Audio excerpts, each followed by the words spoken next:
αμμόνια στην κλασική μουσική. Σφυρίχτρες, κουδουνίστρες,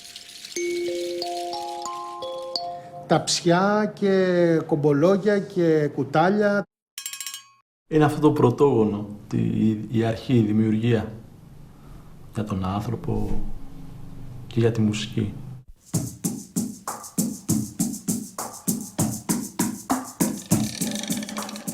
Η οικογένειά του έχει συγγενείς σε όλο τον κόσμο, ενώ καλύπτεται από μια κρούστα μυστηρίου, καθώς η ιστορία του χάνεται στα βάθη του χρόνου και των πολιτισμών που το έπλασαν.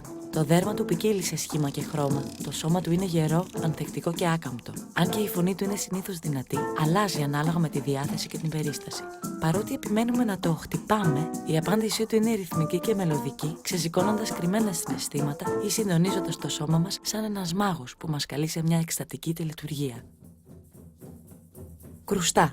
Κατηγορία μουσικών οργάνων που παράγουν ήχο όταν τα χτυπάει κάποιος. Προέρχεται από το ρήμα κρούο που σημαίνει χτυπώ μια επιφάνεια παράγοντας ήχο. Τα όργανα χωρίζονται σε 4 βασικές οικογένειες. Χαρακτηρίζονται από τον τρόπο που παράγεται ο ήχος στο κάθε όργανο. Αν ο ήχος παράγεται από μια τεντωμένη μεμβράνη, έχουμε τα μεμβρανόφωνα. Αν πάλεται ολόκληρο το σώμα του οργάνου, έχουμε τα ιδιόφωνα. Αν πάλεται μια στήλη αέρα, έχουμε τα αερόφωνα και αν πάλεται μια τεντωμένη χορδή ανάμεσα σε 2 σταθερά σημεία, έχουμε τα χορδόφωνα. Η πιο παλιά ιστορία που διηγήθηκαν και διηγούνται τα κρουστά είναι ότι όλα τα πράγματα επαναλαμβάνονται. Ο ήλιος έρχεται, φεύγει και ξαναέρχεται. Αναπνέουμε. Μια συνεχή επανάληψη. Και τα κρουστά είναι ένα από τα πιο αρχαίγωνα μέσα που είχε ποτέ ο άνθρωπος για να εκφραστεί και για να διηγηθεί. Μια βουτιά στο χρόνο θα μας οδηγούσε στην προϊστορική εποχή, όταν ο άνθρωπος εκτός από τη χρήση ενός ιδιαίτερου μουσικού οργάνου, δηλαδή της φωνής του, επινόησε κι άλλους ήχους, χτυπώντας διάφορα αντικείμενα μεταξύ τους. Ασυναίσθητα δημιούργησε τα πρώτα πρόχειρα κρουστά μουσικά όργανα. Θεωρούμε ότι τα κρουστά, χωρίς να έχουμε αποδείξεις, ήταν η πρώτη μορφή μουσικών οργάνων που χρησιμοποίησε ο άνθρωπος. 2 κομμάτια ξύλα, 2 πέτρες, ένα τυχαία ξεχασμένο δέρμα που έχει τεντωθεί, έχει ξεραθεί από τον ήλιο. Αυτά είναι υλικά του άμεσου περιβάλλοντος. Παντού υπήρχαν ζώα, παντού υπήρχαν δέρματα. Δεν ξέρω εγώ κάποιον πολιτισμό που να μην έχει κάτι από αυτά που σήμερα εμείς λέμε κρουστά. Ανά τον κόσμο και ανά τους αιώνες, η πηγαία ανάγκη έκφρασης αλλά και επικοινωνίας με αόρατες υπερφυσικές δυνάμεις προσέδωσαν στα κρουστά όργανα συμβολικό φορτίο, λειτουργώντας ως εργαλεία μιας ιερής γλώσσας. Μεταξύ άλλων, χαρακτηριστική ήταν και η τελετουργική χρήση τους στην αρχαία Ελλάδα. Βασικό κρουστό της αρχαίας Ελλάδας ήταν το λεγόμενο τύμπανο, που είναι αυτό που λέμε σήμερα μπεντήρι ντέφι. Τα παίζανε κυρίως οι γυναίκες. Υπάρχει πάρα πολύ ισχυρή σύνθεση ανάμεσα στο δέρμα της μεμβράνης και στον παρθενικό ημένα. Γι' αυτό βλέπουμε σε πολλές αρχαίες κοινωνίες ότι τα κρουστά είναι τα μόνα όργανα που επιτρέπεται να παίξουν και γυναίκες.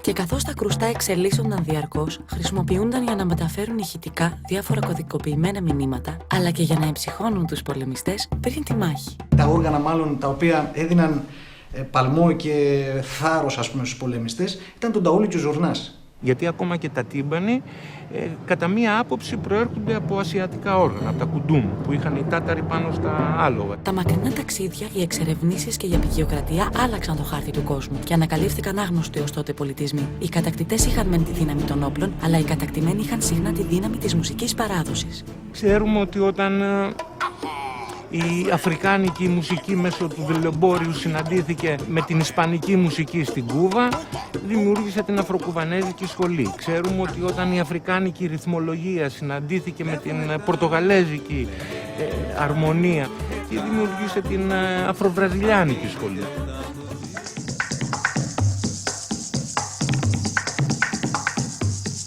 Ξαφνικά ξεπρόβαλε μια τεράστια παγκόσμια οικογένεια κρουστών.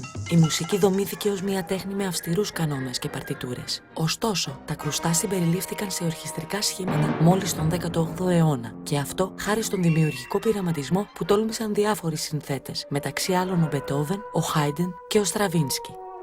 Από τον Μπετόβεν ουσιαστικά και μετά αρχίζουν να παρουσιάζονται τα τύμπανα στην συμφωνική ορχήστρα και αρχίζουν αυτά τα δάνεια από τις εθνικές μουσικές. Στις ορχήστρες τα κρουστά είχαν ένα συνοδευτικό ρόλο.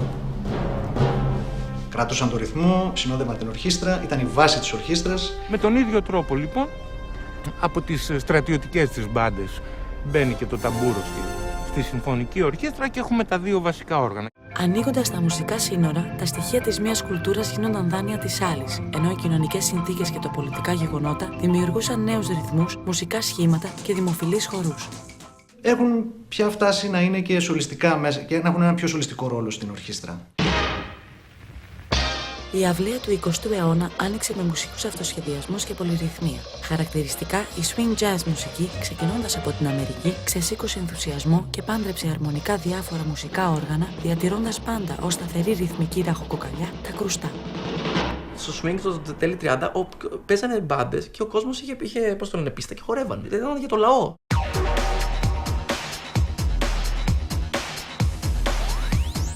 Από τη δεκαετία του 70 μέχρι σήμερα, η περαιτέρω εξέλιξη των μουσικών οργάνων σε συνδυασμό με την τεχνολογική πρόοδο ενέπνευσαν νέα είδη μουσικής. Η techno, η drum and bass και η trance μουσική μιμήθηκαν το ρόλο των κρουστών, αλλά σε έναν πιο σταθερό και επαναλαμβανόμενο ρυθμό.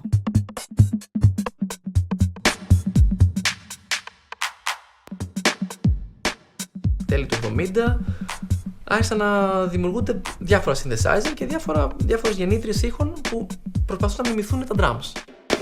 Έκτοτε, σπάνια συναντάτε μία μουσική σύνθεση χωρίς την παρουσία κρουστών μουσικών οργάνων, που ολοένα και παραπάνω απολαμβάνουν σολιστικό μερίδιο σε μία ενορχήστρωση. Ενώ σήμερα δεν είναι λίγα τα μουσικά σχήματα που αποτελούνται αποκλειστικά και μόνο από κρουστά. Τα βασικά κρουστά που συναντούμε στην Ελλάδα είναι το τουμπελέκι, το μπεντήρ, οι νταϊρές και το νταούλι, βέβαια, που για όλους τους κρουστούς είναι ο βασιλιάς του οργάνου. Θα φτιάξουμε ένα νταουλάκι. Αφού επιλέξουμε το κατάλληλο ξύλο και το κόψουμε στα μέτρα που θέλουμε για να έχουμε τη σωστή διάμετρο, το βρέχουμε για να μαλακώσει και το περνάμε μέσα από ένα κύλινδρο, θερμαίνοντάς το, ώστε να μπορέσει να γυρίσει πιο εύκολα. Στην ουσία εξατμίζεται το νερό και βοηθάει να μαλακώσει το ξύλο και να γυρίσει, να κάνει τον κύκλο χωρίς να σπάσει. Το νταούλι δεν το συναντάμε μόνο στην Ελλάδα, υπήρχε και υπάρχει ακόμα σε όλα τα Βαλκάνια και βέβαια το χρησιμοποιούν ακόμα και στην Ινδία. Στην Ελλάδα, ειδικά στην Μακεδονία, Θράκη, χρησιμοποιείται σαν βασικό όργανο, ειδικά στα γλέντια και σε όλες τις εκδηλώσεις που κάνουν.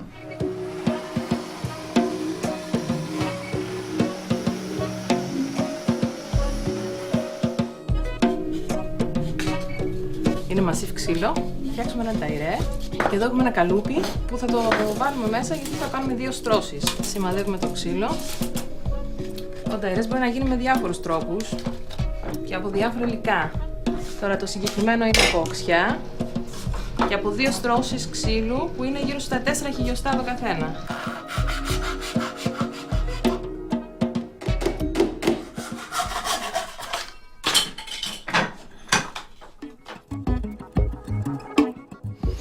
Αφού το γυρίσουμε, το κολλάμε στη διάμετρο που θέλουμε.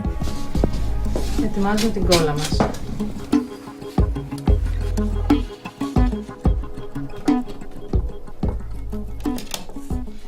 Βάζουμε το ξύλο, ώσπου να σφιχτεί πάνω στο απ' έξω.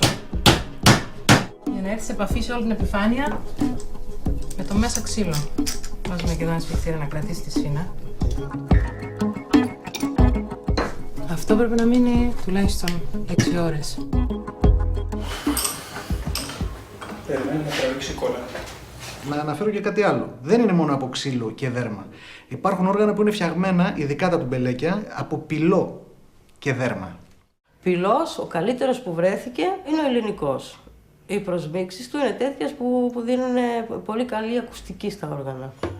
Θα τον διαμορφώσεις πάνω στο τροχό της κεραμικής, θα ψήσεις το πυλινό αντικείμενο, θα το διακοσμήσεις όπως νομίζεις και βεβαίως θα βάλεις το δέρμα. Θα βγάλουμε τις σφήνες, οι οποίες κολλήσανε. Προχίζουμε την ένωση ώστε να γίνει λίγο, να μην είναι σκαλάκι.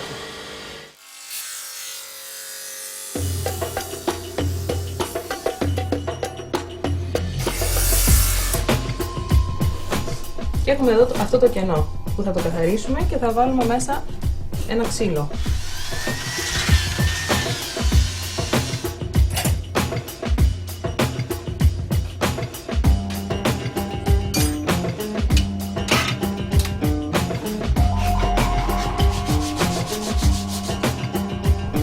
Τώρα βάζουμε λίγη κόλλα.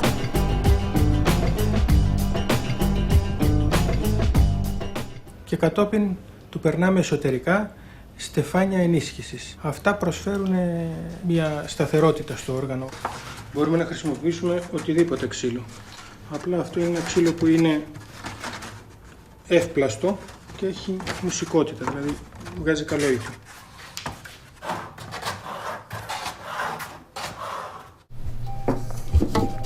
Βάζουμε το τρίτο στεφάνι.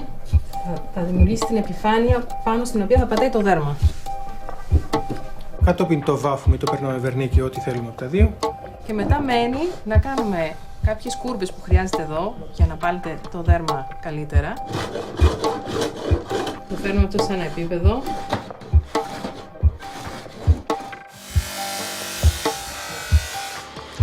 Ο σκοπός μας είναι να είναι λία η επιφάνεια που πατάει η μεμβράνη και να είναι και μικρή η επιφάνεια. Γι' αυτό δίνουμε και μια κλίση 30 μοιρών γωνία από το ανώτερο σημείο. Τα στεφάνια θα τα έχουμε μετρήσει και είναι στο μέγεθος που θέλουμε ακριβώς. Εμείς θέλουμε να πετύχουμε ένα κύκλο.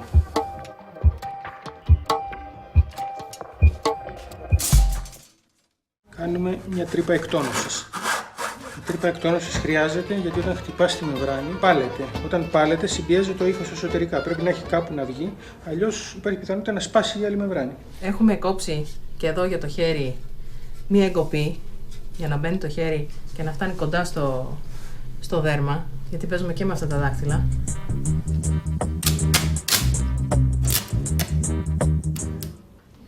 Και φτιάχνουμε και τα εξωτερικά στεφάνια που θα τυλιχτεί η μεμβράνη, η οποία είναι από κατσίκι και επιλέγουμε να είναι μία χοντρή, μία ψηλή, για να έχουμε τα μπάσα και τα πρίμα. Τα δέρματα που χρησιμοποιούνται συνήθως είναι από κατσίκια, γιατί το κατσικίσιο δέρμα είναι πιο γερό, ανθεκτικό. Μία από κατσίκι ψηλό και η άλλη είναι από χοντρό κατσίκι ή από πρόβατο μεγάλο. Το λεπτό δέρμα έχει άλλο ήχο, το χοντρό δέρμα έχει άλλο ήχο. Θα τις βοηθήσουμε στο νερό για καμιά ωρίτσα για να μαλακώσουν. Και το βασικό και ιδιαίτερο χαρακτηριστικό των δερμάτων αυτών είναι ότι δεν έχουν χημική επεξεργασία, δηλαδή είναι απλώς καθαρισμένα. Και δεν χρειάζονται χημική επεξεργασία γιατί μας χρειάζεται να έχουμε αυτή την ιδιότητα του δέρματος να απορροφάει την υγρασία ώστε να μπορούμε μετά όταν το βρέχουμε να το φορμάρουμε, να κολλιέται και όταν στεγνώσει το δέρμα να είναι τεντωμένο στο επιθυμητό επίπεδο. Αυτή είναι η χοντρή. Την καταλαβαίνεις και από το βάρος μόλις τη σηκώνεις. Τυλίγουμε τη μεμβράνη γύρω από τη στεφάνη, τη μεταλλική. Στριμώχνεται τώρα εκεί από κάτω και δεν μπορεί να βγει. Παλιότερα τα κολλάγανε. Τα πλεονεκτήματα της ζωικής μεμβράνης είναι ο πολύ ζεστός ήχος. Πολύ ζεστός γήινος ήχος.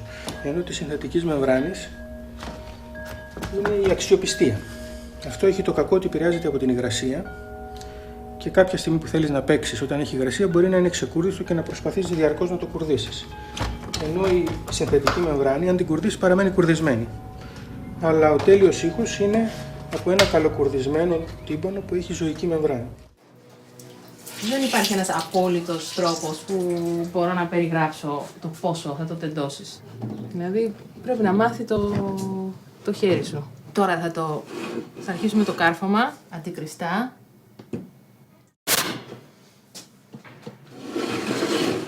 Τεντώνοντας κάθε φορά λίγο, τόσο ώστε να είναι παντού το ίδιο.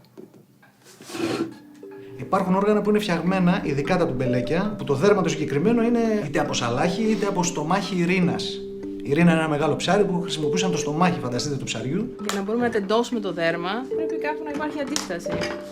Οπότε πρέπει να έχουμε δύο σταθερά σημεία για να τραβήξουμε ανάμεσά τους το σκοινί.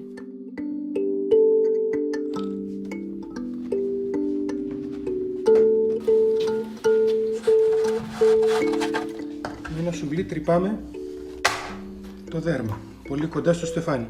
Να το κάνουμε κάπως σαν αυτό. Θα κάνουμε βέ γύρω-γύρω, από την αρχή μέχρι το τέλος.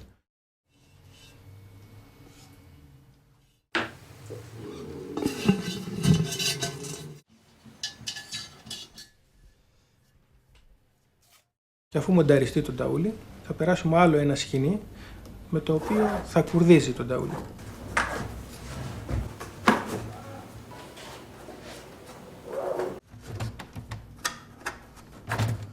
Μία κορδέλα εδώ για να σκεπάσει τα καρφιά.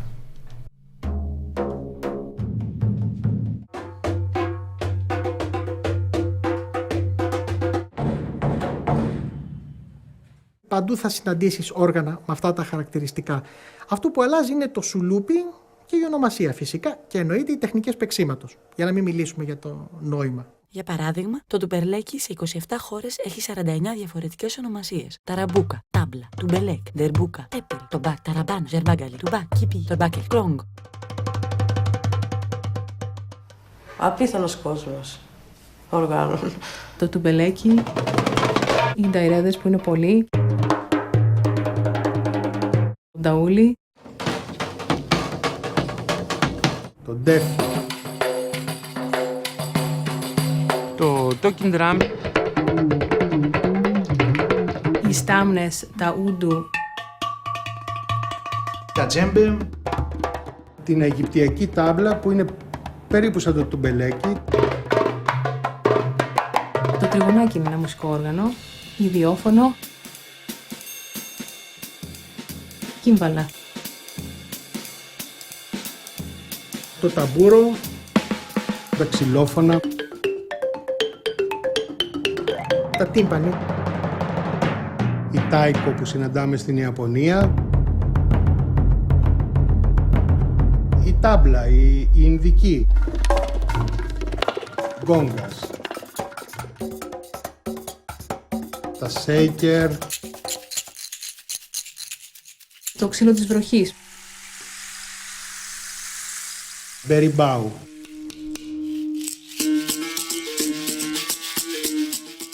Καχών. Τα steel drums, τα οποία είναι και μάλιστα όργανα σύγχρονα. Το drum set που χρησιμοποιεί και ιδιόφωνα και μεμβρανόφωνα.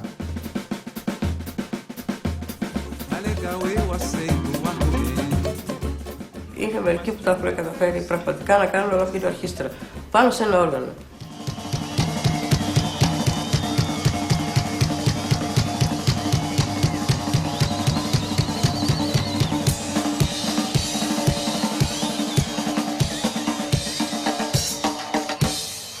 Δημιουργήθηκε το drum set.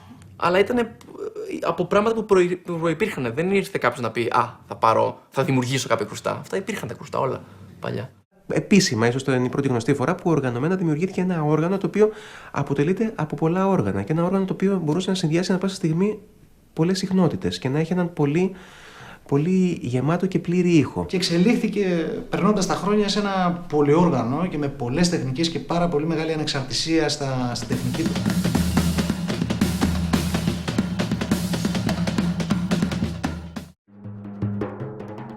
Μια πλατιά θάλασσα ρυθμών ξεχύνεται ανά την Ελλάδα και τον κόσμο, αναθέτοντας τα κρουστά όργανα να εκφράζουν αλλά και να προκαλούν ανάλογα με το χτύπο ποικίλες συναισθηματικές καταστάσεις, σαν μια άλλη ζωντανή καρδιά που πάλεται. Τα drums και ο ρυθμός κάνουν καλό στην καρδιά.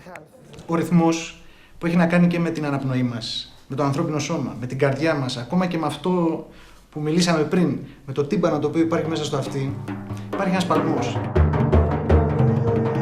Πάντα σε ό,τι κάνουμε στην καθημερινότητά μας υπάρχει ένας ρυθμός, είτε θελημένα είτε αθέλητα. Κάπου που οι άνθρωποι καρφώνουνε, θα ακούσουμε πολλές φορές. Τακ, τακ, τακ. Τακ, τακ, τακ. Τακ, τακ, τακ. Δεν το κάνει επίτηδες. Είναι μια φυσική κατάσταση που εξηγεί όμως πως δημιουργούνται ακόμα και οι ρυθμοί πιο σύνθετοι. Οι αργοί ρυθμοί, ειδικά τα 4 τέταρτα, χρησιμοποιούμε και σε τραγούδια μακρόσυρτα, της ξενιτιάς, που έχουν καημό. Τα πιο γρήγορα είναι και πιο πολεμικά. Παίζεις τύμπανα σαν να χορεύεις. Βασικά τα κρουστά έχουν και σχέση, πάρα πολύ μεγάλη σχέση με το χώρο.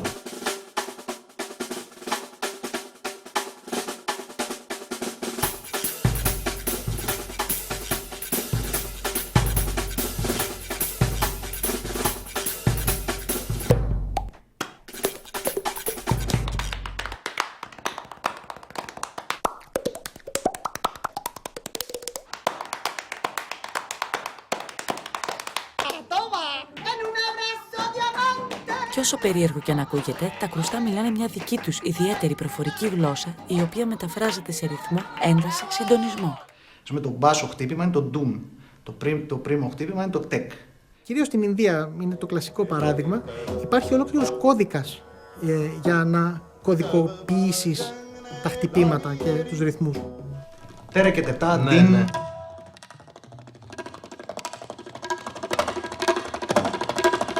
Και απ' την άλλη βλέπεις ένα παιδάκι 5-6 χρονών να μπορεί να τα αναπαράγει με απίστευτη ευκολία. Γιατί του μιλάνε. Δεν τα αντιμετωπίζει σαν ένα κώδικα τεχνικό όπου καλύτερα να τον αποκωδικοποιήσει μέσω μιας παρτιτούρας.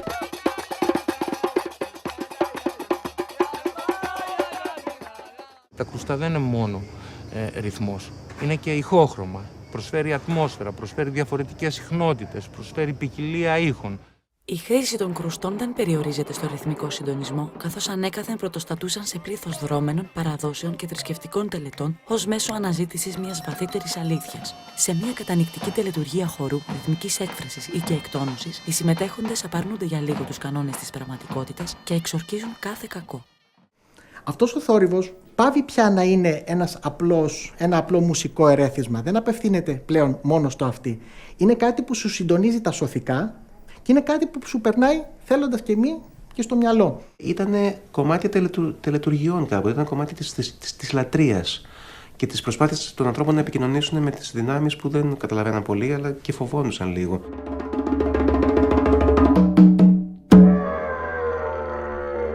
Και κάνει αυτόν ο οποίος χειρίζεται το όργανο, τον κάνει ένα είδος εντός εισαγωγικών μάγου. Είναι ο διαχειριστής του ήχου, είναι αυτός που συντονίζει ψυχήτε και σώματι όλους τους άλλους. Είναι αυτό που λένε trance.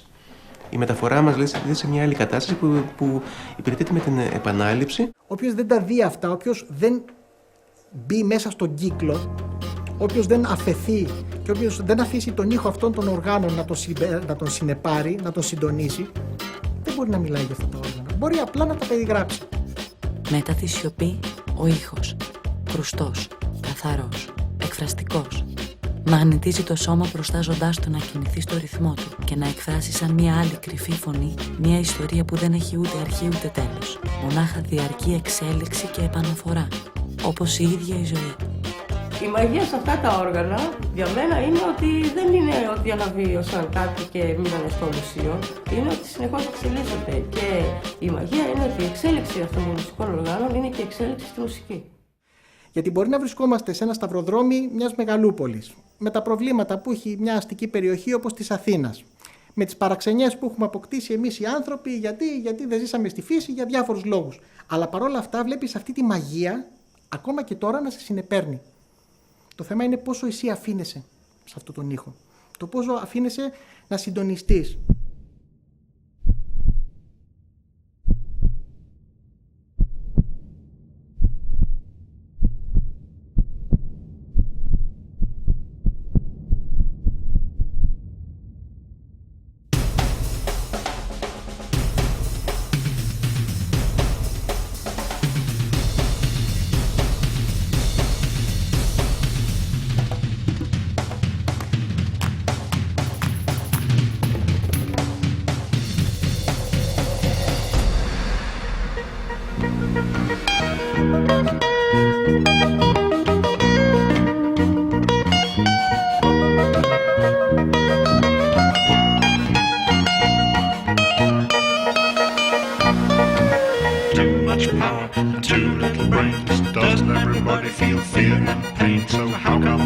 Same mistakes again and again and again and again and again.